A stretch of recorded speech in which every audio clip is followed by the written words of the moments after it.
안녕하세요, 에드맘입니다. 오늘 두 번째 이야기는 영어 라이팅에 대해서 좀 이야기해 볼 시간을 가질 텐데요. 라이팅 학원을 많이들 보내시잖아요. 그런데 과연 그게 효과가 있을지에 대해서 한번 이야기를 나눠봤으면 좋겠어요. 저 같은 경우에도 영어 토플을 좀 지도를 했었고, 제가 꾸준하게 공부도 많이 했었고, 실제로 IBT 토플 여러 번 시험 봤던 경험도 있고 고득점도 나오기도 하곤 했는데요. 그래서 사실은 처음으로 그때 라이팅을 좀 진지하게 학업적으로 이렇게 쓸 수 있는 그런 준비를 해야겠다라고 마음을 먹었던 것 같습니다. 그런데 리딩과는 달리 라이팅 같은 경우는 굉장히 아웃풋까지 나오기까지가 시간이 굉장히 오래 걸리거든요. 그래서 정말 웬만한 보통 이상의 수준을 가진 영어 능력을 가진 성인도 라이팅에서만큼은 일정한 수준에 도달하기가 좀 어렵고, 그 다음에 굉장히 좀 점수 받기도 좀 어려운 과목으로 많이 알려져 있거든요. 그래서 정말 뭐 예를 들면 살 빠졌을 때 뱃살이 뭐 제일 가장 늦게 빠진다라는 그런 말도 있잖아요. 마치 그런 것처럼 영어에 있어서도 사실 스피킹하고 라이팅 같은 경우에 가장 늦게 발달을 하거든요. 그래서 그거는 제 경험을 봤을 때는 결코 이것이 영어를 잘한다고 해서 라이팅을 잘하고 스피킹이 바로 발화로 나오고 이렇지는 않습니다. 근데 스피킹 같은 경우는 어린아이들 같은 경우에는 언어 습득 장치라고 해서 그것을 가지고 태어났다고 하잖아요. 그래서 자기가 들은 것을 지속적으로 노출을 해주다 보면 그것에 대해서 발화하는 경우가 발화를 잘 할 수가 있게 되어요. 그런데 라이팅 같은 경우는 이게 좀 상당히 써내려가기가 까다롭기도 하고, 거기다가 자기 생각도 보태서 써야 되기 때문에 상당히 쉽지 않은 과정이에요. 그래서 라이팅에 대해서 좀 잘 쓰고 싶다, 라이팅 부족하다, 우리 아이는 라이팅을 너무 못한다 라는 단순한 걱정만을 가지고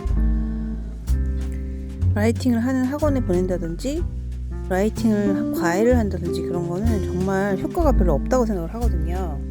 그래서 저 같은 경우는 라이팅을 제가 블로그에도 계속 올리고, 그 다음에 집에서도 틈틈이 연습을 하는 편인데, 이게 그냥 내가 뭘 써야겠다라고 해서 쓸 수 있는 건 아니고요. 인풋량이 충분히 많아야 돼요. 어마어마한 인풋을 내가 받아들였을 때 비로소 거기에 글이 써지는 거거든요.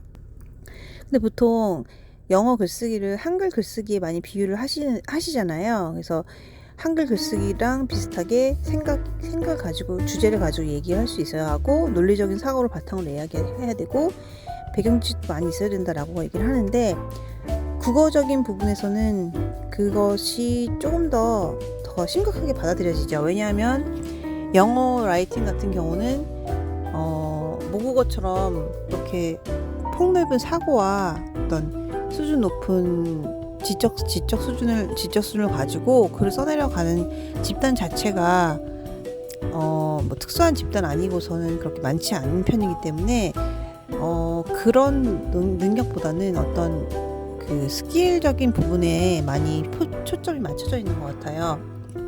그래서 거기에 많이 혹하시고 등록을 하시고 이거 이렇게 하면 영어를 잘 하게 되나 보다라고 하시는 것 같아요. 그런데 제가 해보면 그렇게 몇 번 배운다고 해서 절대 영어라는 것이 쌓아지지가 않거든요. 영어라는 거는 언어이기 때문에 쌓아지는 과정이라고 생각을 해요. 그래서 내 속에 얼마나 많은 언어적인 지식과 노출이 쌓아지느냐에 따라서 내 영어가 그만큼 좋아진다라고 보면 되는데, 라이팅도 틀리지 않다고 보거든요. 라이팅도 충분히 내 리딩을 통해서 원어민적인 좋은 표현과 단어, 적재적소의 어떤 그런 프레이즈 같은 것들 많이 내가 가지고 있을수록, 그리고 자연스럽게 노출이 되면 될수록 그런 것이 더욱더 자연스럽게 쏟아져 나오는 거예요. 마치 스피킹과 비슷하게요. 그래서 영어 라이팅을 한다고 해서 어떤 교재를 가지고 문법을 연습하고 라이팅에 대한 주제를 쓰고 알맞은 표현을 연습하고 그렇게 하는 과정 자체가 저는 넌센스라고 보는 이유가 바로 그것이거든요. 그래서 저는 라이팅은 충분한 리딩과 리스닝을 한 이후에, 그리고 어느 정도 나이가 차고 내가 어떤 한 글을 주제에 대해서 정확하게 써내려갈 수 있을 때, 그리고 그것에 대해서 그 이밸류에이트를 받을 때 내가 그것을 받아들일 수 있는 나이가 됐을 때 영어 라이팅도 비로소 같이 쓰기 시작할 수 있다고 생각을 합니다. 그래서 그것이 결코 저는 초등학교 2학년, 3학년 정도까지는 결코 아니라고 생각을 하고요. 4학년도 좀 이른 것 같고, 제가 봤을 때는 한 그래도 5학년, 6학년까지 사부작 조그만한 장문 정도로 연습을 하셨다가 중학교 정도부터 해서 자기가 글을 쓰고 그거에 대해서 피드백을 받을 수 있는 그런 게 되면 좋을 것 같아요.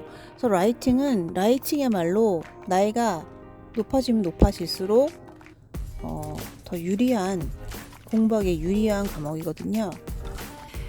그런데 이제 간혹 수행평가로 라이팅이 많이 나오고, 특히 학군제 같은 경우는 굉장히 어렵다라고 얘기가 되어지잖아요.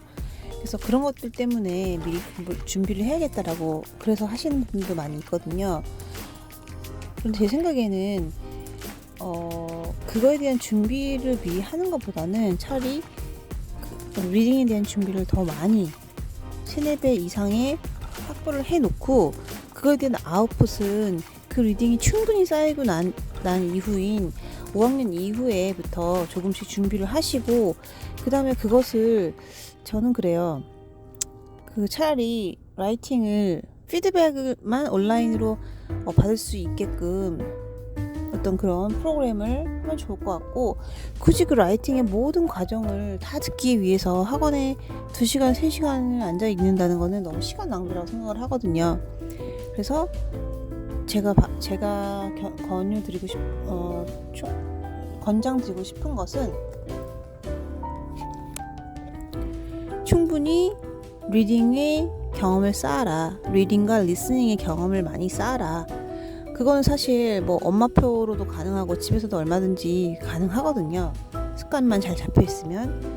충분히 그것을 한 이후에 라이팅을 집에서 써보는 연습을 해라. 일단은 양을 먼저 채우고 써보는 연습을 하여라.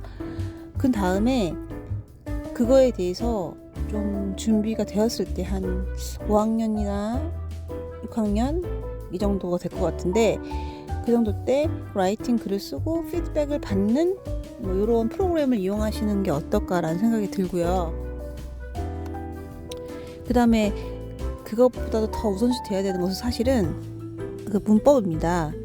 중등에 가서 이제 바로 내신 시험을 보잖아요. 근데 이제 문법이 한국식 문법이 완전히 저희 때 배웠던 그런 문법이 나오거든요. 그래서 그거를 틀리면은 학교 시험 점수는 못 받게 되어 있어요. 그래서 일단 수능 리딩을 완벽하게 초등 6학년까지, 완벽하게란 말이 안 되고, 완벽한 건 없으니까 거의 그래도 대부분 완성을 해 놓으시고요. 중등 들어가기 전에는 중등 문법을 굉장히 여러 번 돌려놔서 내 것으로 만들어 놔야 됩니다. 그래야 나중에 중학교 가서 그제서야 5번, 6번을 하고 나야 이렇게 하는 거구나 감이 잡힐 거예요. 그래서 중등 시험은 그렇게 대비하시고, 그렇게 문법이 어느 정도 잡히고 나면, 근데 문법이 확실하게 이제 잡혀야 되는 거예요. 일단은 그 다음에 문법이 잡히고 나서 그 다음에 이제 라이팅 같은 수행평가라든지 중간 기말 때 라이팅이 또 이제 나오는데, 그런 거 같은 경우는 이미 리딩이 완벽하게 어느 정도 준비가 됐다라는 전제 하에 그 다음부터는 이제 문법을 기준으로 문법을 어느 정도 띄고 그 문법적인 내용을 근본 바탕으로 해서 이제 라이팅을 맞춰가는 식으로 이제 해야 되는 거거든요. 중학교 때부터는. 왜냐하면은 시험 문제 나오는 스타일 자체가 뭐 너의 생각을 자유롭게 써라든지 뭐 이게 맞느냐 틀리냐 이런 식으로 쓰는 게 아니고요. 채점 기준이 다 있습니다. 그래서 그 채점 기준에 따라서 문법적인 요소를 적재적소에 그 제시가 나온 대로 이렇게 쓰면은 이렇게 만점이 나오는 거거든요.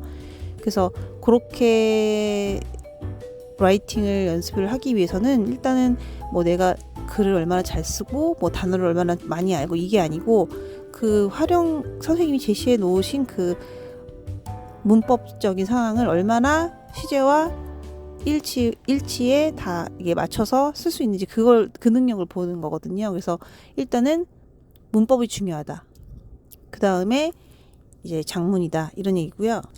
그래서 다시 한번 정리하면 저 같은 경우는 한 초등학교 4학년, 5학년까지라도 무조건 리딩과 리스닝에 퍼부으시라. 많은 양을 인풋을 최대한 많이 하셔서 리딩을 충분히 익혀서 많은 양의 어휘와 조연 표현을 무의식 중에 머릿속에 다 들어갈 수 있도록 많이 그렇게 익히는 과정을 거치신 후에 6학년부터 문법을 철저하게 여러 번 반복해서 그 문법을 확실하게 중등 대비해서 할 수 있도록 하셔라. 그 다음에 라이팅 같은 경우는 아이가 리딩에 대한 인풋이 충분하다는 전제 하에 문법적인 지식을 습득을 같이 해서 준비를 하면 그렇게 어려운 것이 없을 것이다. 여기까지 이렇게 정리를 할 수 있겠습니다. 그래서 뭐 공부도 그렇고 다이어트도 그렇고 모든 일이 다 그렇겠지만요. 순서가 있는 것 같아요. 내가 아무리 욕심을 내서 이거를 먼저 하고 싶고 더 잘하고 싶고 하더라도 어떤 충분한 양의 연습과 과정을 차근차근 밟아두지 않고 어떤 것을 뛰어넘어서 어떤 것을 얻을 수는 없을 것 같거든요. 근데 제가 봤을 때는 라이팅은 바로 그 단계 중에 가장 끝 단계라고 생각이 들어요. 그래서 라이팅에 대해서만큼은 너무 조급하게 생각하지 않으셨으면 좋겠고, 리딩과 리스닝을 초등학교 때는 충분한 많은 양을 최대한 확보하셔라. 그 다음에 문법이고 라이팅이다. 이렇게 정리할 수 있을 것 같습니다. 자, 그러면 다음번에 또 좋은 내용으로 다시 한번 찾아뵙겠습니다. 감사합니다.